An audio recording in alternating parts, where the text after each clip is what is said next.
was maybe Tail Gunner Joe, when when the story broke about him, the senator, Joe McCarthy.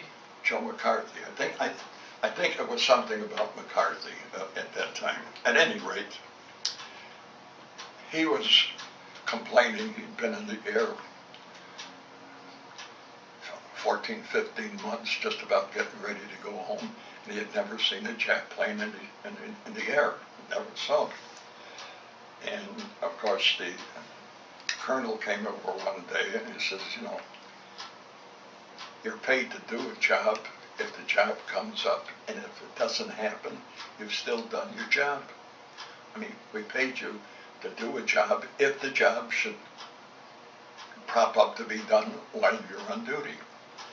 And he said, bullshit, Colonel. And, in a nice way, not swearing at the Colonel. But it was the next day they went on this mission.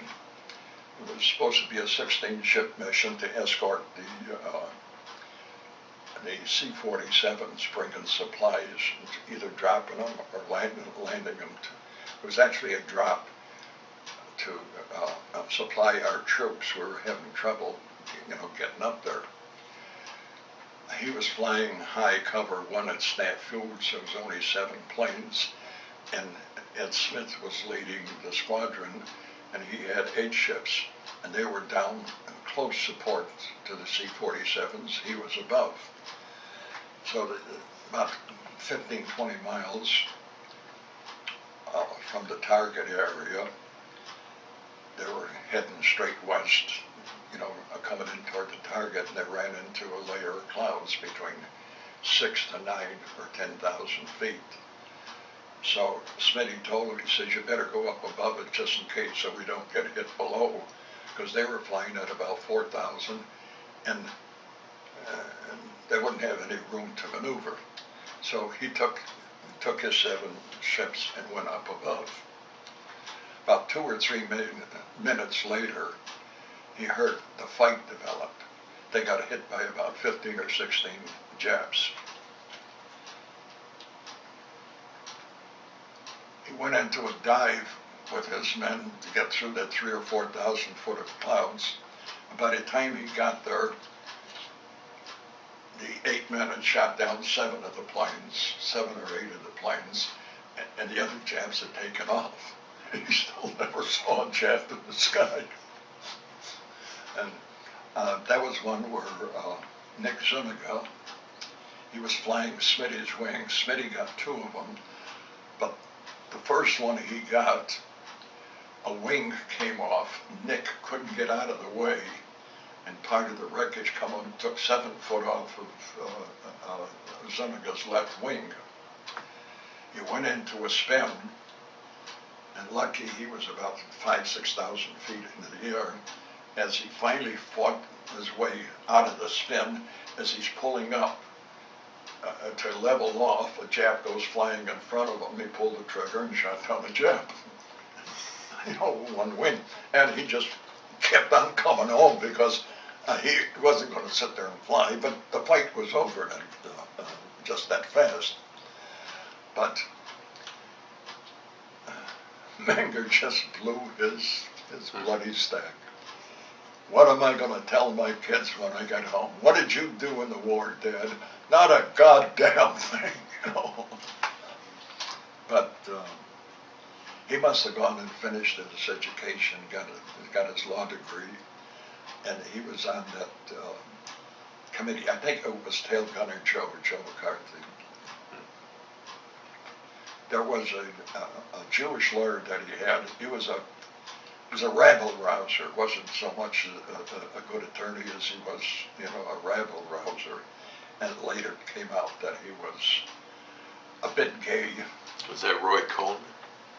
Roy Cohn? I think it was Cohn. You got a good memory, kiddo. Oh, no way. I'm amazed that you remember all these things. You remember the guys' names and everything. No, I have trouble remembering. I mean, I remember the story. I may lose the calendar and the sequence of which happened first and which happened second, but I remember but that was pretty good. And the only other thing that's is a nice story, it's not a combat story, is I'd had about 25 or 30 hours in a P-47, just, getting pretty much used to it. And when we got to Port Moresby, there was a replacement pool, many different, whether you're flying P-40s, P-38s, I mean, it was there, and they would, as the guys would go home, they'd assign you to the 13th or the 7th or 7th or 5th Air Force, whichever you were going into. And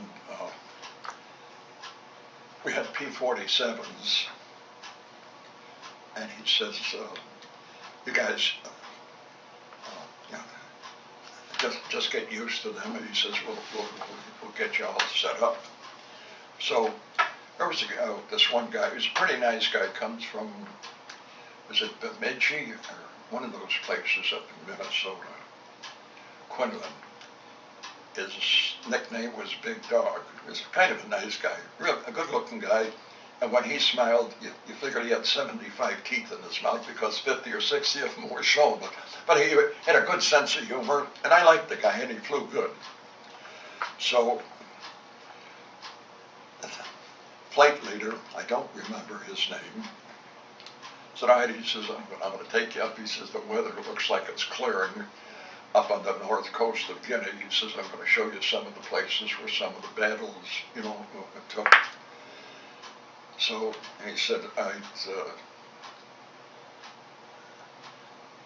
Roy, you fly right wing, Mosquito, your element, Quinlan, fly his wing. Okay, that's, however they lined us up, that's the way we flew.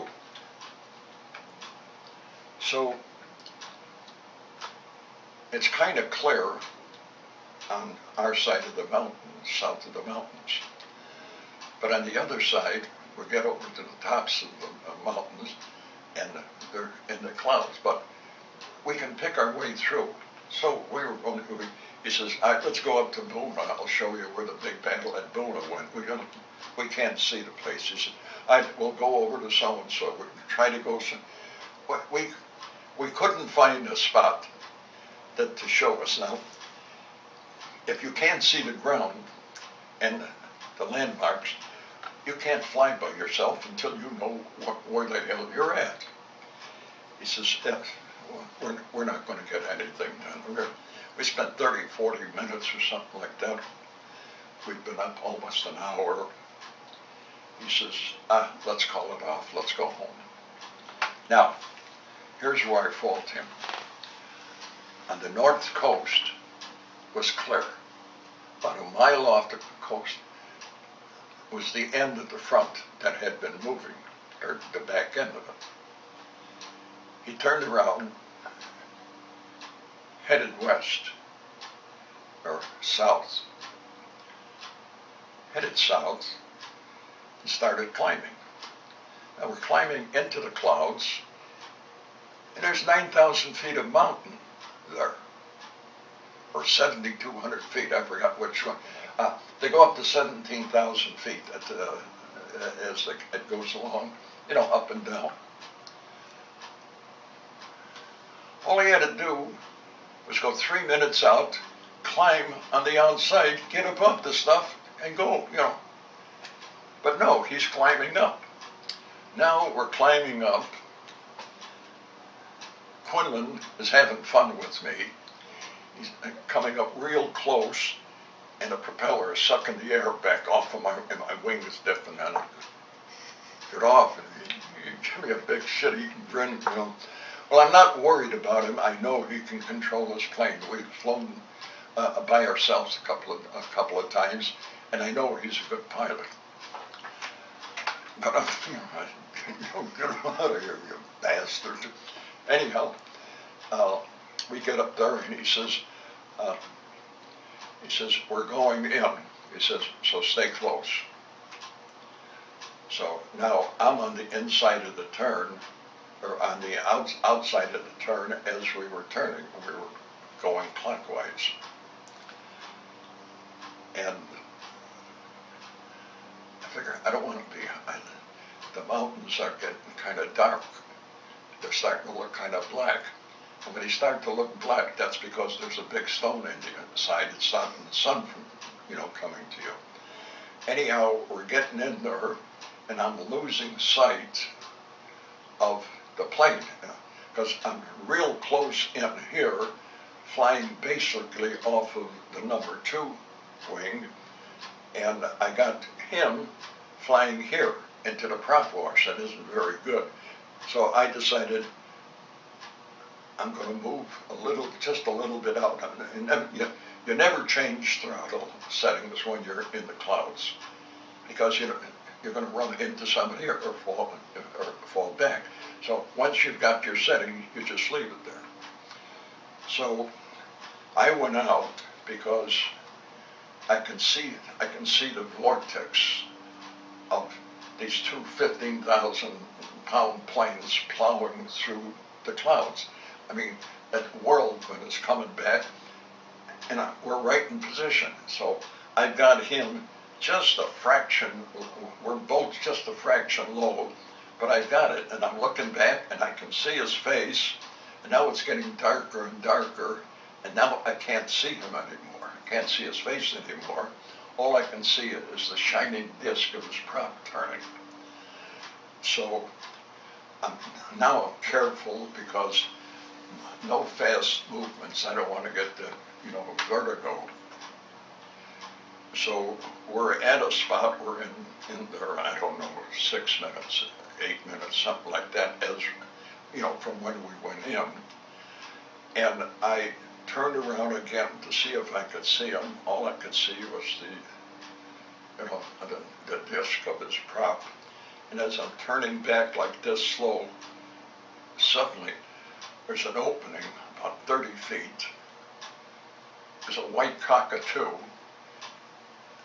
and it's sitting in a tree, and his wings are out like he's getting ready to take flight. And I can see the little yellow top knot, white. And boom, it's gone. And I said, whoa. And I just shut my eyes a second, and I took a look. I was still exactly, where, in position behind the vortex of his passage. And I'm sitting there, I said, what do I do? Turn left, turn right, and do nothing. There's nothing you do is going to be right. And anyhow, I look back, I don't see his disc, but that doesn't worry me because it's real black. So we sit there, and I'm following it and following, and suddenly, bang, just like that, the sunlight is there. I ain't 5 feet out of position. I'm right in position. I look back, I said, all right, where's that bastard? He's probably under me. Flip my wings real fast. He's not there. Flip again. He's not there. Quinlan, I forgot what our call sign was. This is red number 4. This is red number 3. All I hear is static. Number 4. This is number 3. Flight leader isn't doing anything, and we're turning to go home. And I says, we lost my wingman. He said, well, there's no way of going down in there and finding him now. I mean, you can't go back in and look. There's nothing to look for. So we get back home, and he tells the CO, what happened. So the CO says, well, what happened? He says, tell me the story. So I says, well, we were climbing up there. I says, instead of going out to sea, I don't want to know that. Tell me what happened. He says, well, I said, we were climbing up there. I says, and he hit the mountain. He said, how do you know that? I says, well, we're up there, and I said, we're at I don't know, 62, 100 feet or whatever the altitude was at that point. I says, and I saw a big cockatoo sitting on a bird, a big cockatoo sitting on a tree. He said, it's just a wisp of cloud. I said, it wasn't a wisp of cloud. I said, it was a cockatoo sitting on a branch of a tree. I says, I know what a cockatoo looks like. It was probably a cloud. He says, I write up your report. So now I realize he's got to give an answer for every guy that gets lost, you know, in training. And this is his buddy, you know, and he's a major. He's the head of the outfit. He's probably going to get his ass chewed. So about 2 days later, he asked me, he says, have you got that report? I says, yes, I handed it to Lieutenant Roy or whatever his name was. He says, I don't think that was a bird that you saw in a tree. I said, what's the only reason a cloud starts to look black in broad daylight? He says, let's get off the theory stuff. He says, and tell me exactly what. I said, I told you exactly what happened. I says, I passed that bird. He was less than 30 feet off, 25, 30 feet off my wingtip. I says, and if he was only 25, 30 feet off of my wingtip, I says, Quinlan's wing was halfway into where the tree was. I says, he probably hit that tree and went in. I'm not buying it. I said, sir, you told me that's my story. And now I'm getting pissed. I'm getting a fucking Dago temperature. The Dago temperature is getting up there, and I says, you ain't buffaloing me. I'm not telling you something that ain't true. This is what happened, and by God, that's what I'm going to report. So, evidently, he's torn up my report. I wrote another one. I wrote the same way. Now, about 8-9 days go by, and I guess he's got to put in a report. So I think he did put in a report, his own report.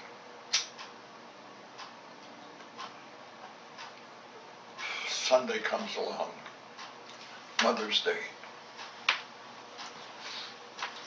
A guy comes racing up with the Jeep. They picked up Quinlan. Picked him up where? I says, they use a blotter? He says, no, he's in the hospital at so-and-so and so. I said, oh, and about 12 of us went, got into the goddamn the Jeep or command car, whatever it was, and we went racing off to the hospital to see him. What had happened was, this is his story. We got in there and he says, you made it. He's looking at me. I made it, and I'm looking at him. You made it, I said, what happened? He says, we were flying over there, he says, and suddenly, he says, your plane went, you moved off to the right, like this. And I'm thinking to myself, if you hit that tree and you went like this, relatively speaking, that's exactly what you would see, me moving away. He hit the tree, he says, he woke up, he says the plane was on fire, his foot was sticking out, engine was on top of the cockpit, half the window on the side was broken, his foot was sticking out of a hole in the cockpit where it broke open, and his boot was on fire. So he stripped off everything he could. He got his foot back into the hole. He wasn't worried about the fire.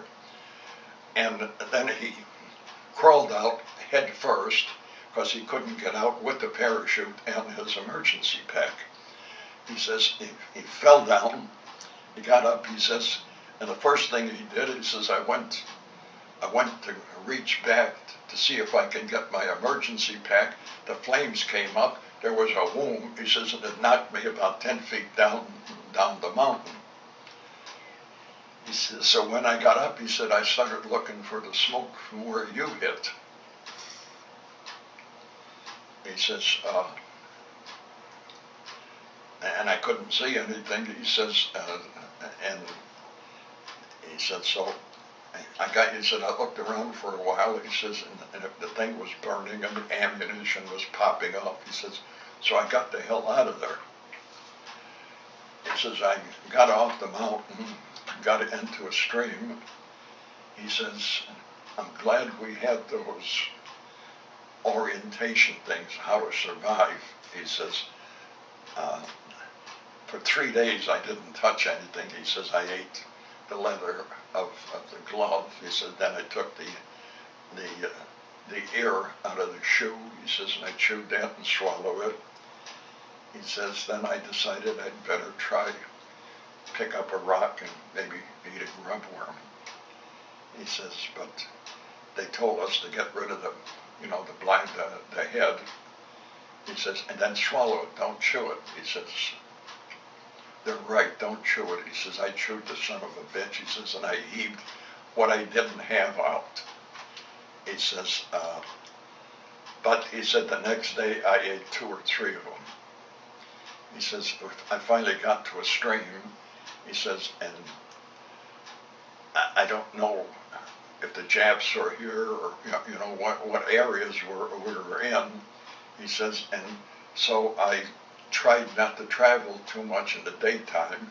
He says, and I traveled at night. He says, I was able to catch one fish and I ate the little bastard raw. He says, swallowed it all. And he says he finally got out to the edge of it, up to the north coast. He must have floated maybe 15, 20 miles or so to get there. He says, and I ran into a couple of Aussies.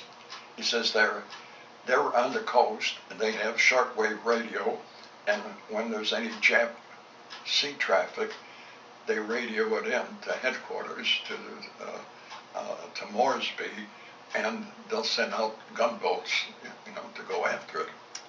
He says, and they called in. He said they called in a Catalina to pick me up. He says, and so here I am. So I says, you lucky son of a bitch. And he still had that big shitty grin on his face. He'd lost,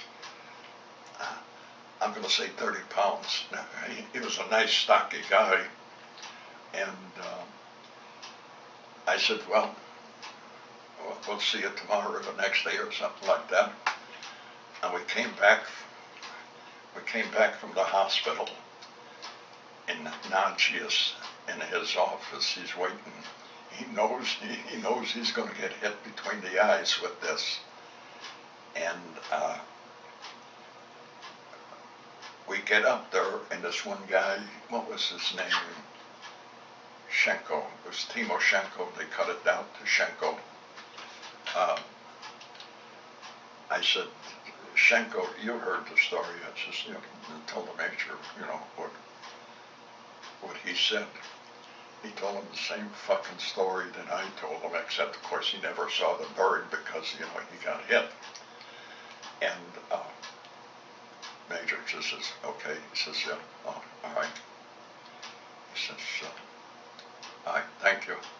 He didn't look at me, turned around, went back into his office. I didn't want to tell him because I would have said, this is what he said. I said, Shenko, I says, you did most of the talking. I said, so, because I think Shenko and him had come in together, So I says, Shenko, I says, tell the major, what he, oh, crap. Now, I don't know what happened to him, but I know it was 2 or 3 days later, he says, we have an outfit up at the front at Port Moresby. He says, they need six P-40 pilots. Oh, one of the guys, first he says, how many of you guys got P-40 time? One of the guys says, they're going to send us up. There's an outfit that's still flying and don't stick your hand up. So, only one guy sticks up his fucking hand, and there's about 8 of us that flew P-40s. He says, I got your goddamn form files, now stick your hand up. What are you going to do? P-40s, they're still flying P-40s? Jeez, I thought they put them all in the museums, stuff like that. So he said, all right, we'll put 6 of them together, and he says, we've got 2 of them ready. When they said put together out of the junk heap, they weren't wrecks really. One may have come in with a blown engine and, take another engine, put in there. One of it had knocked his wingtips off in an airplane accident on the ground. And they were putting 6 together, but these were not wrecks, in other words, they weren't building airplanes out of wrecks. So they said, here, he says, take turns. He says, I don't have any P-40 instructor pilots. He said, so just get yourself used to, get it, break your time up so you all get some P-40 time. And as we get 3, then you'll have 3 planes, then 4, and so forth. So that's what we did for about the next 5 or 6 days. We were flying P-40s again. And we got 7 of them put together. So one of his senior instructors had some P-40 time in. So, or was he? Yeah, I think he had P-39 and P-40 time. So he says, all right, I'll navigate you guys up there. He says, we'll fly up. So we took the 7 of us and we went up there, and then he turned around and went back. He gassed up and went back. And me, Martin, and Mather went to the 7th. Bill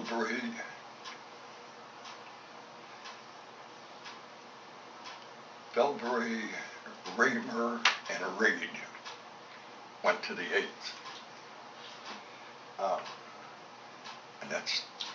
And that was that. Now, Bill Bree was in the same squadron with me up in Hawaii. Reed and Reamer were a class ahead of me when we went to Luke Field, at Phoenix for advanced. But me and Nevers, who was from Chicago, we were boozing around the night before. We had to report in. And we happened to stop at this bar that was in the, Bing Crosby owned the hotel. I forget the name of it now. And we were sitting there, and who's sitting alongside me? But Reamer and Reed. They had just gotten their wings. And I said, where are you guys going? He says, well, we're not supposed to tell you, but we're going to Hawaii. No, that's the last I saw of them. Next I saw them when we were all going down to the Pacific, the Southwest Pacific. Raymer and Reed were there. Well, Reed, his father was a small-town banker. I don't know what Doc was, he was kind of a nice guy to talk to, but Raymer was a ladies' man. Wherever there was a female, you could find him, and the females went for him. As it turned out, he knocked up somebody in one of the six families. There are six families in Hawaii that control about 80% of their commerce. Kind of powerful people. I forget the name of it now. It'll come to me maybe later. And shortly after we got to the squadrons, a general officer, no less, came over to the squadron and spoke to the CO, says, I want to speak to Lieutenant Raymer. Says, Lieutenant, he says, I have a young lady in Hawaii who would like not to have an illegitimate child. She'd like to be married before she has her baby. And most of us agree with that, wouldn't you? You put it to him in those words. Yes, sir, that's the proper thing to do. You know, what could he say to a general? The general said, at 5:30 tomorrow, we have a flight heading back toward Hawaii. He says, and we thought it would be nice if you were on that plane, you know, help this girl out a little bit. Yes, sir, he says, I'll be there. So he went back, they got married, and the next morning, I guess he had one more night with her. They said, you're going back? He says, no. He says, plane's waiting. So they sent him back. And 3 weeks later, he got killed. You know, but the point was how you run into these people, and boom, then you come back again. Coincidence. Raymer, I don't know what happened, but he had a crash. He burnt about 60% of his body, and they sent him home. And Bilbrey, in Bilbrey. And I guess, I don't know whatever happened to him. And Doc Reed, I could never find out what happened to him. A few people I spoke to in the 8th didn't seem to know. But those were just some coincidences. But and that would be the proper thing to do. You know, she wouldn't like to have an illegitimate baby. And you know, it's would have been a perfect match for him. His father's a banker. He's married into one of the six families, not like Dole or you know, one of those. And no, it wasn't Dole. It was one of the others, a name that I had never heard before. But those are coincidences that happen. But that hitting that damn mountain,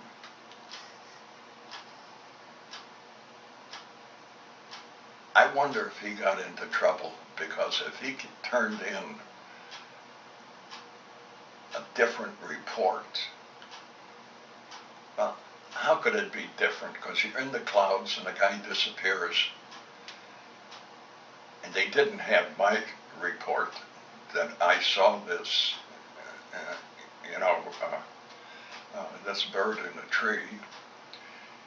You know, when I went with Mary in their living room, over the couch, a big picture of tropical foliage. What do you think was in the center of it? I'd sit in that couch and I'd keep looking over my back. I couldn't stand it to be in that goddamn room. This is when I first met her. I'm looking at that cockatoo, and I can see the white peak with the one little yellow peak, and I'm thinking to myself, you son of a bitch. And it was funny.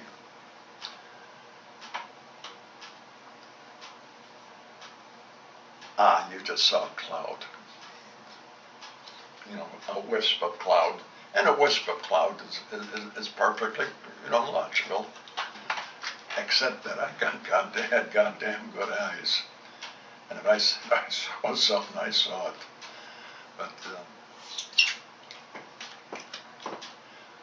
But of the 6, let's see. Well, me, Mather, and Morton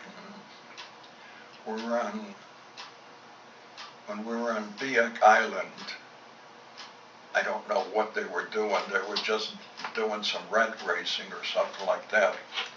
But he dove into the sea, and they buried a piece of cartilage from his ear. That's the only thing they can find. Bilbrey got burnt to a crisp. Reamer dead. Well, I'm assuming Reed made it home alive. And Mather and I made it home alive. He stayed in for 20 or 25 years. He died about 30 years ago. Incidentally, I still talk to his daughter online and his granddaughter once in a while.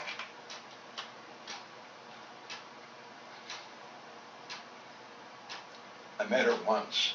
She used to drive a trailer, for the last 25 years, auto transport. So this one time, she said she's coming up to Chicago and she's going over to Gulf Mill Ford. I says, I live 3 blocks away. Stop and let me know. She says, well, she says, where can I, so I called her up on the phone then. I said, let's get an appointment. So we zero another. I said, well, which way will you be coming? She says, from the west. I says, well, about 4 blocks. I say, about a half mile before you get there. I says, there's going to be a shopping center on the left-hand side of the road, on the north side. She says, yes, I know it. I said, you see a restaurant called Omega. She said, yeah, I know exactly where it's at. I says, pull your trailer in up there. I says, there'll be plenty of room, to park. I says, because I said, if you park in front of my house, I says, you're gonna block 3 driveways with the goddamn trailer that you got. I says, and that wouldn't work. He says, no, I know that. I said, so, I said, if you give me a call, I says, when you're a half a mile away or something like that, I says, and then I'll meet you up at the restaurant. But I got there, she was in the trailer, so we went in, we had coffee and lunch or something, and we just shot the shit. But it was nice to talk to. And she says, hey, tell me something about your father. I says, sure, I'll be glad to do it. I says, that bastard owes me $250. They were in a card game, and he ran short. Let me have 500 guilders. You got it? So I gave him 500 guilders. We're in Dutch New Guinea, so everything was guilders, and they were pegged at $50 a piece, so it's $250. And then when we moved from Biak to Tacloban, we just forgot about it. I didn't forget about it, but a guy once told me, he says, if a guy owes you money and it doesn't pay you or doesn't talk about it, he says, don't remind him. He says, don't remind him. He says, because that's the best thing that could happen to you. Because he's going to borrow money from you later on again. This time it's going to be more, and you're not going to see it. So I figured, let me shut up. Well, he went home owing me $250. I told him, bastard owes me $250.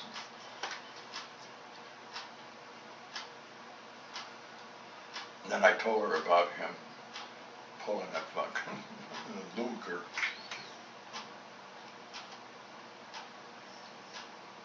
But he got lucky. Oh yeah, another time they were knocking the shit out of us at night. They were knocking our planes out, and we were going through planes like they were cigarettes. And this one day, they told us, take your planes. He says, just before dark, we'll go down to San Jose and park on a dirt strip. We had taken the area, and he says, the Japs will come over and bomb empty stuff, and when we get back, we'll have our planes in the morning. But that sounded good. So we landed, and we took a wrong turn. We're driving with just those little beef lights, and you hear click, click, click, click, a bunch of guns being cocked. Halt! Fuckers. It's our people, but it's coming from the area. They didn't shoot first. They called. I said, well, what the hell are you stopping us for? I said, we're going to the camp. He says, 30 yards up that way is the Japanese camp. If you're going there, and you missed a turn. So we went where we did. Anyhow, the next morning, we find out the ground was uneven, and where Mather's plane was, it was sunk into the mud, about near the top of the tire. Another plane was a little bit further, and 4 or 5 guys were able to pull it out. His we couldn't do anything with. They're going to have to dig and put some planks or something like that.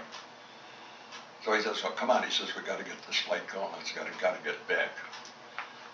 So he says, I don't want to sit here, in a plane. I said, all right, come on. I says, I'll take you in my plane. I took my parachute out, and a couple of the ground guys were there. I said, the parachute says, okay. I said, all right, sit down. I'll sit on your lap and fly you home. And he had the boniest fucking legs I ever saw. At any rate, we're flying, and I said, I hope we don't get hit with any fucking Jap fighters on the way home. 8 minutes flight time, something like that. I says, but I might get out. I said, I don't know what the fuck you'll do with all my stuff like that. He said, just hurry up and get this fucking thing on the ground. I gotta watch my language when you're with that thing. At any rate, there was another thing. So we're flying around there. We get out. 2 of us get out of the plane. My crew chief looked at me and says, what the hell happened? I said, don't ask. He says, don't ask because I don't feel like explaining it to you. But it was just one of those things that happened.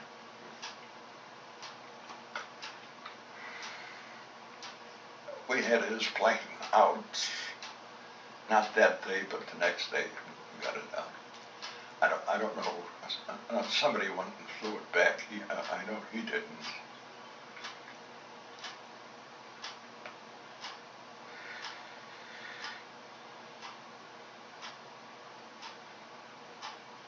Fun. Tape I made back in September, I think it was. You were telling us about bailing out, and the camera's battery ran out, and I was changing battery, so I didn't get the part about what happened after you jumped out of the plane. Did you get the part where I jumped? I don't recall how much of that I got, and between that part and a part where you finally came to the people that were beating the drums. If you could tell that part, I can splice that into this tape. Well, let's see.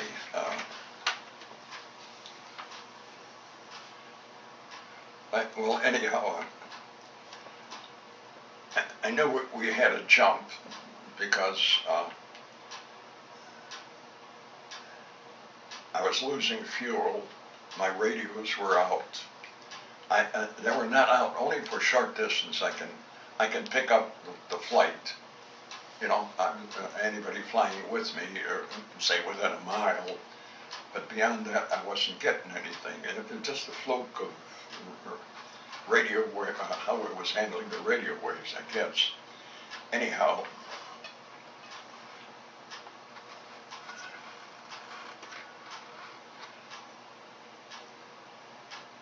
I decided to head a jump because I couldn't locate where the hell I was. I didn't know where we were because all of the broken clouds, this, that, you're not looking at any ground that even looks familiar. So when I finally got ready, I checked my straps to be sure, and it was Cyril's plane. He's got thighs as big as my waist. So, and up here, the straps were about 4 or 5 inches. So what I did is I pulled this strap over, grabbed onto it here and held, and then when I jumped, I made a 1-2 count, spread my legs far, pulled it, and landed. And it's funny when you're floating down. I didn't give myself too much room, or only maybe 3,500 feet, 3,000, 2,000, I don't know. I mean, it was kind of low.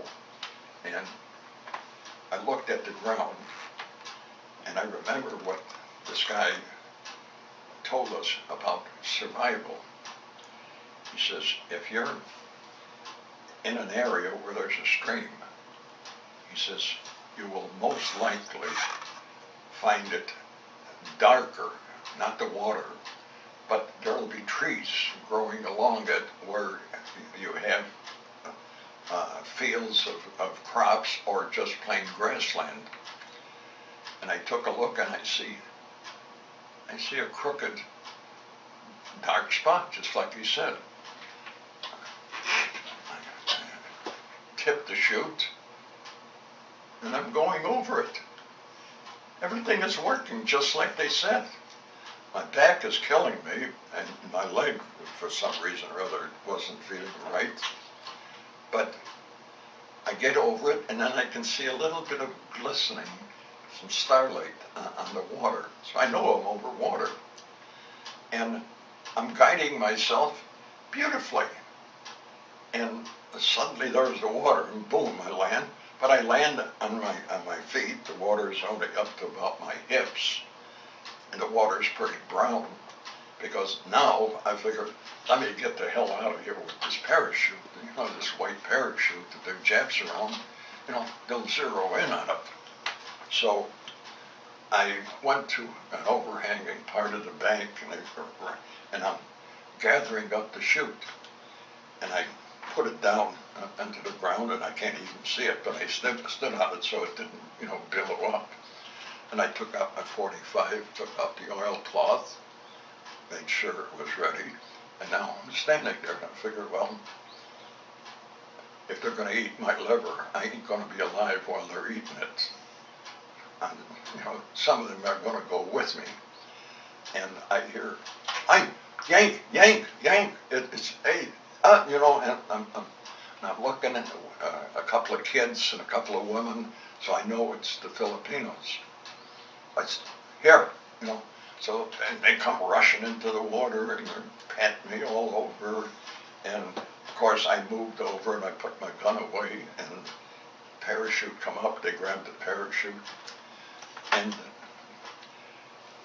they took me. They called one guy over, one big guy, and I guess they told him to take me to this one particular place.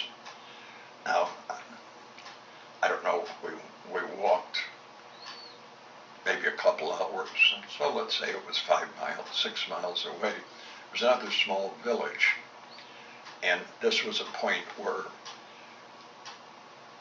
there was, on all of the islands, they would land at least one American officer and a Filipino national, but a military man, American military man, and they'd come in there with supplies, with dynamite, some medicines for the civilians, and teach them how to sabotage and how to fight the Japs, and that he would be coming in there, I think, the next day. That's what they said. Anyhow, we're walking and walking, and we finally get off, and I hear sounds like music. And we come up over a little rise, and as we get down into the rise, they're in the center of it with a couple of torch lights and stuff like that, and some candles and glasses, or maybe it was just oil burning. This guy's sitting there playing, and the son of a bitch looks like Hoagie Carmichael. He's sitting there with a cigarette, a rolled paper, a newspaper probably with the tobacco in it, and he's plinking on the goddamn piano. And I'm thinking, what a crazy thing this is, Anyhow, we get in there, and they start making, all fuss over us and stuff like that. So the next day, his name was Al Schultz or Schlitz or something like that. He was German American, and I noticed that this was cut down to the bone. So I asked him about sulfa tablets. Did I mention that before? At any rate, he only had about 5 or 6 left, and he did have somebody that was sick up the way, and he wanted to give it to him, so he gave me 2 or 3 of them, I think it was. So I took my trench knife and I powdered it as much as I could, and I sprinkled it all over the scab. And I took my handkerchief, I washed it out. Is this your leg or his? Mine. My leg. And I don't know if you can still see, yeah, you might see a little scar, and then down in here. Remember, that's 60-some years. Yeah. But you can see it if you look close. I see a scar right here. No. No? Oh, that's a blood vessel. Okay.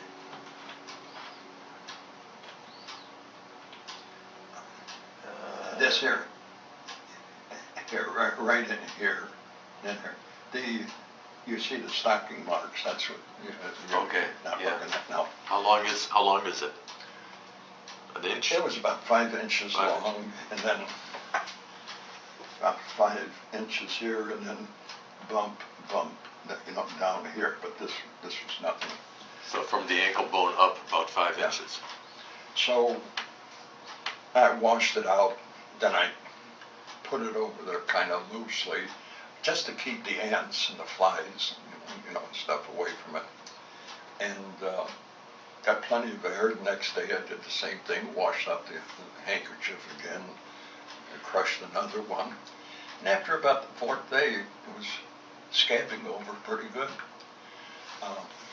When I got home, the doc asked me if I wanted to, go over to the hospital. I said, no.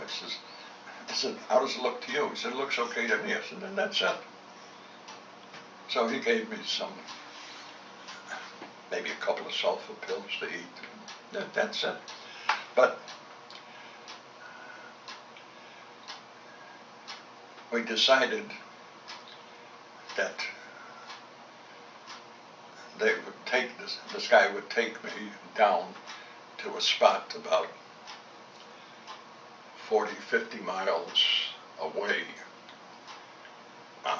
down on the coast, and there was a radio station, and they stayed in contact with the American troops. So we started out, and we walked about a day, and it was late at night, and we come to this house. It's a pretty nice house, and we knock on the back door. The guy let us in. He was an old Spaniard, one of the planters, but he was strictly for the Americans. I met a Russian there in the village. He was a businessman. There was a Russian businessman in every one of the islands. I never asked him what his business was, but he was a pretty nice guy to talk to. But he was an older guy. He was 34, 35, 30, something like that. Anyhow, later on, when the Hucks, a few years later, we knew what they were doing. But we got into this Spaniard's house, and he fed us what food he had, and then he had some Nipa wine or stuff like that. Nipa wine, they take tuba, they take the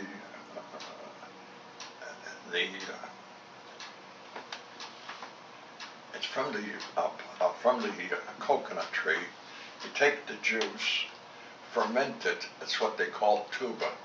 It tastes like rubber, and you do get drunk with it.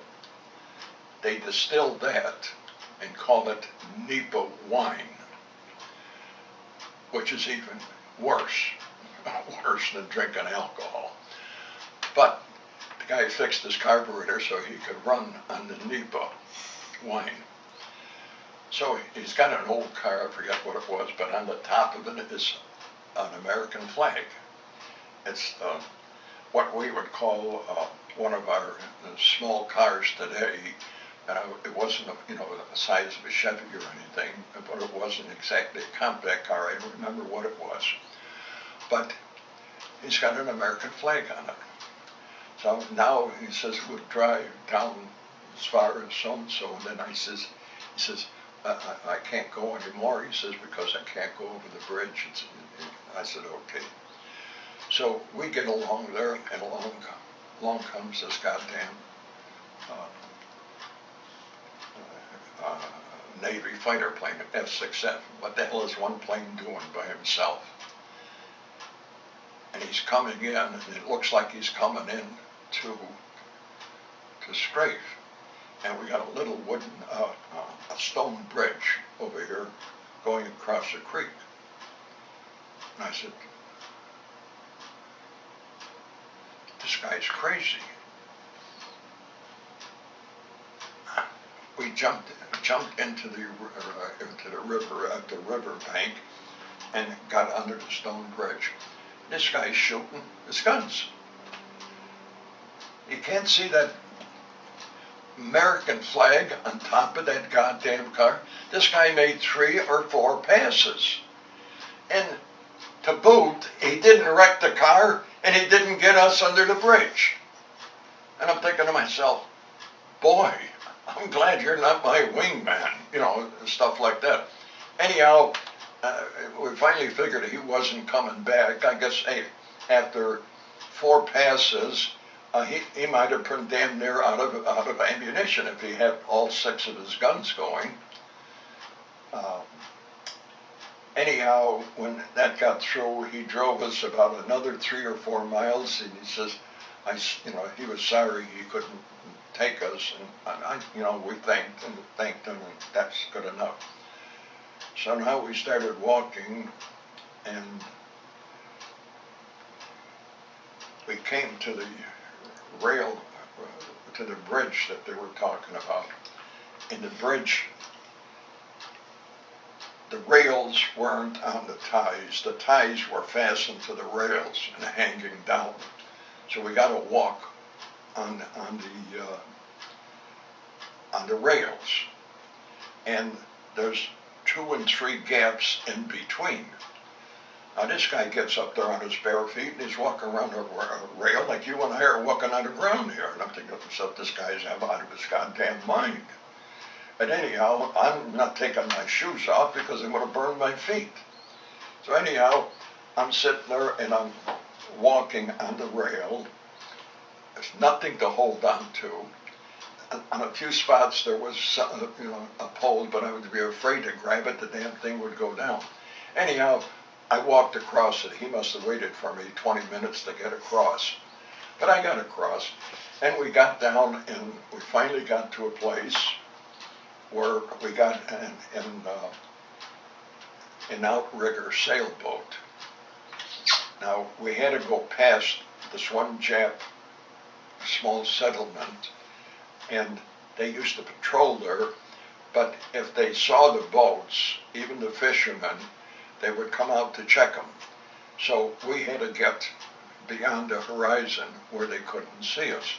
So we went out to the China Sea, and then we headed south. So we were on there the next day. That's where I learned how to make fire a different way, with bamboo sticks. We finally get to where we're going, and we're coming in, but we're coming in against a headwind. So we're tacking. It took us 3 hours to come maybe about 6 miles, just tacking in like that.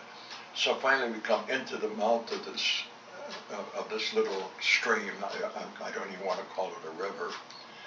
And with all the overhanging trees, and now it's dark because the sun, it's not night yet, but the sun is down behind the mountains, and it's night where we are.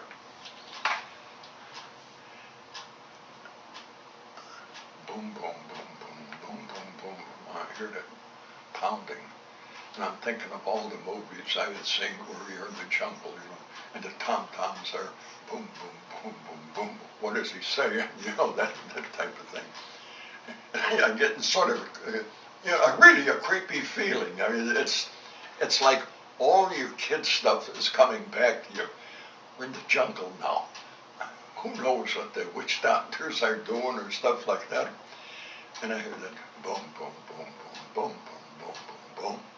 And we make a little turn, and we come around, and there's no trees, and there's the boom, boom. Women are pounding the rice.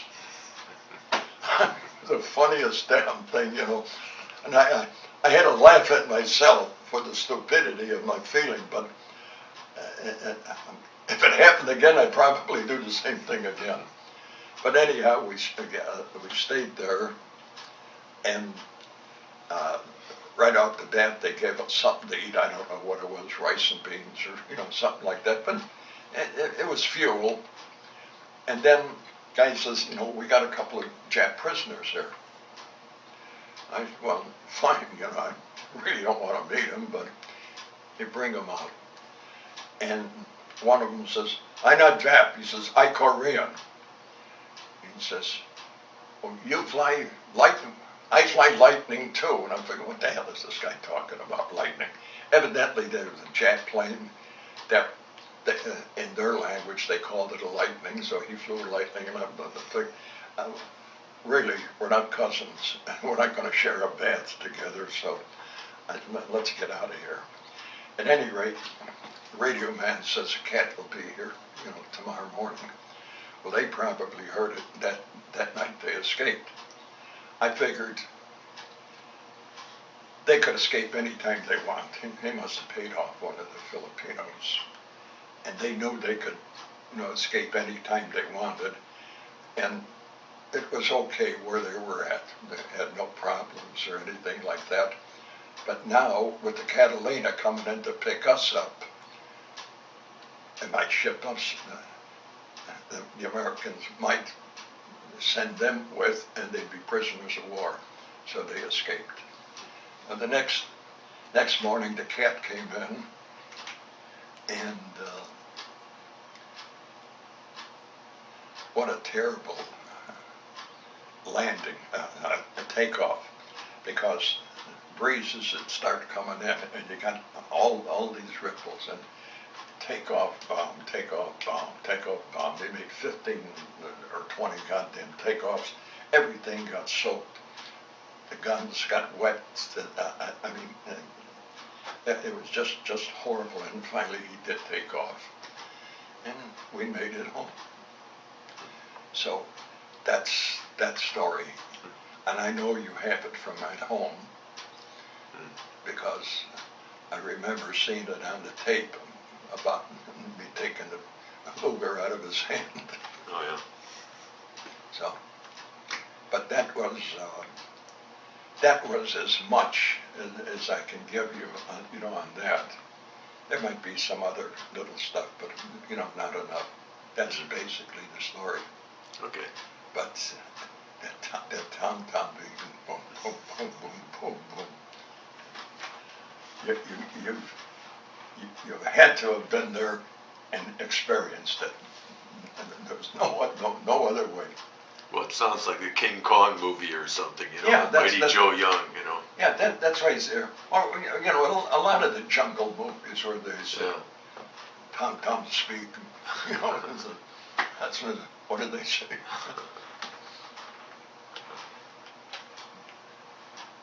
Well, I can add this to the videos. Oh, on the video, I exaggerated a couple of things because just in speaking, because anybody that ever flew, when they hear me say 6 or 7 G's, they're going to say, what kind of bullshit is this? It's just like saying, if I told you 1,000 times, I told you, And I was just using that because I doubt maybe a little over 5 I could take, but 6 or 7, I don't think anybody can stay awake. And there was something else. Oh, I was groping for the word. I was looking for perspective, not parallax. That. And that's about it,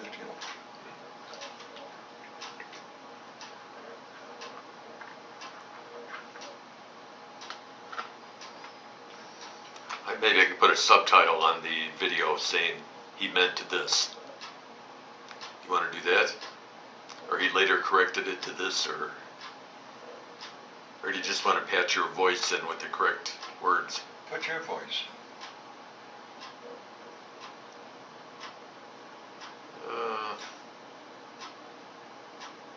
Oh yes, and it's closer to 8 miles down, not 5 miles. I was just, again, using, 8 miles down to what? Oh, when you jumped out. No, when I was talking about the terminal dive I was in. Oh, it was 5 miles? Or 8? Oh, close to 8. Oh, 8 miles, 40,000, 5,200 feet. Okay. We were up at, 42? That's 7.5 to 8 miles. Yeah. So, actually, I should have said 8 miles instead of 5. Because I was just saying that, it's a long way down, and you still can do it. When I stop and think of it, it's actually 2 miles more, and you still can't do it. So that, if you can erase the 5 and just say 8, it's going to sound like a blip in the sound. Well, you just said 8 now. I could take that audio, patch it over the video. Good. Yeah. Whatever. The point is, see, when we're talking among ourselves, I could sit here and tell you, I was stumbling for words, and I said parallax. I meant depth perception. And you can see what I'm talking about is depth perception, because if they're over here and I'm here, actually they can't tell whether I'm 10 feet above the ground, 20 feet, 30 feet, 40 feet. So they don't know the relationship to the linear area. Am I in the front of the crowd, or am I behind it? So they didn't have any way of assessing that, and that's what saved me. Because I knew I was going to kill a bunch of civilians, and like I said, piss on it. I'm not going to do it, and that's the end of the story. Well, actually, having 2 eyes gives you parallax. That's how you tell distance vision. Well, that's parallax, but the parallax is not is not the idea. Right. What we're talking about is depth. They have no idea of what altitude I was, is what I was trying to say. That's why I say depth perception or just perception. Yeah. Because they're flying over here and I'm over here, and it looks to them like I'm over past the target because they're over here.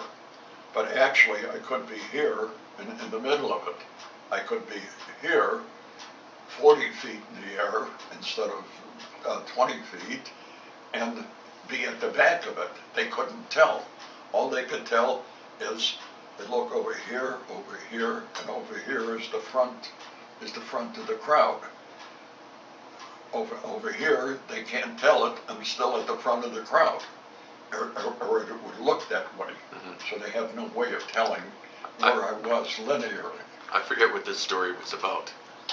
It was when I refused to drop my bomb, my fire bomb. Oh, so they were behind you and they couldn't see what you were doing. Right, yeah. I got you. Okay. Yeah, they were behind me. Okay. So what I was really saying was the depth perception was such that they couldn't, I see. Now if I were 500 feet, yes, they could see them, they could see way under me.